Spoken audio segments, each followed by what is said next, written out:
Alright, I'm Jim Branscome. I do Cinematic Void over at Lost Fields 3 and other places every Monday until I apparently die.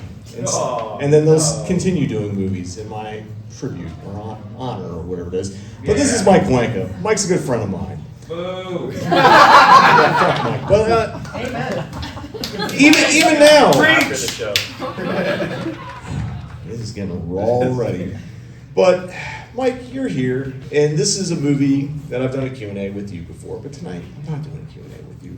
You're just introducing the movie. Do you want to set up your movie? Yes. So this movie is a result of taking really bad drugs and going through a long depressive period, and up to that point not knowing if anything I was doing was worth doing.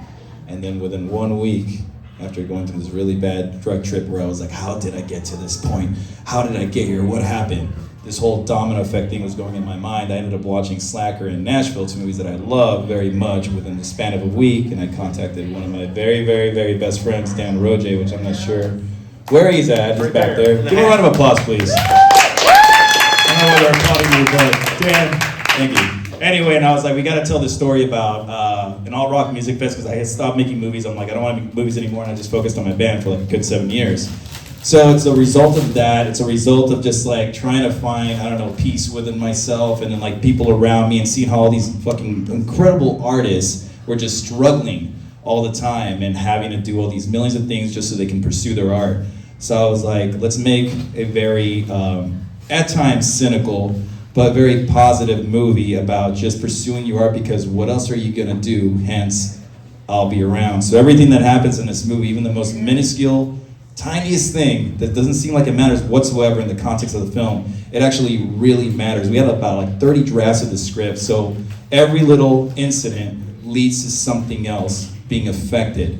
Even if it's like happens 30 minutes down the line, every little tiny thing is connected in some shape, way, or form.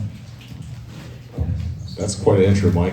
I like how you started with, I was going to kill myself and I was on drugs. That's the best way to sell a movie.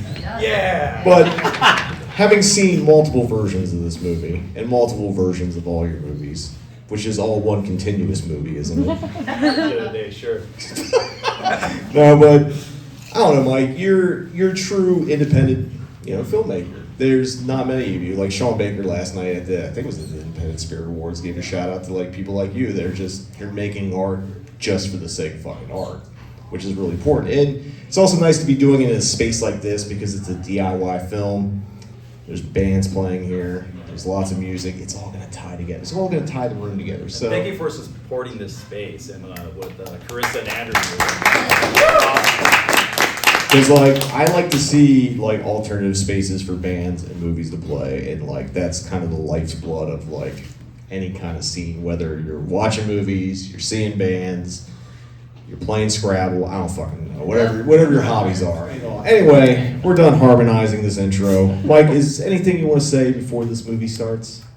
Just stick around for the cast, because I really want to focus on them and show how talented they are, Apparently I'm doing that Q&A, and I was given a list of people that are going to participate. Of course that has changed now.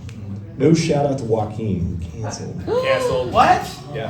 Sorry, y'all can leave now. But anyway, stick around, Q&A after the movie, and then a bunch of musicians are playing after. Yeah. Which is, Stick around for the bands. yeah, so thank you all for coming. Enjoy. I'll be around.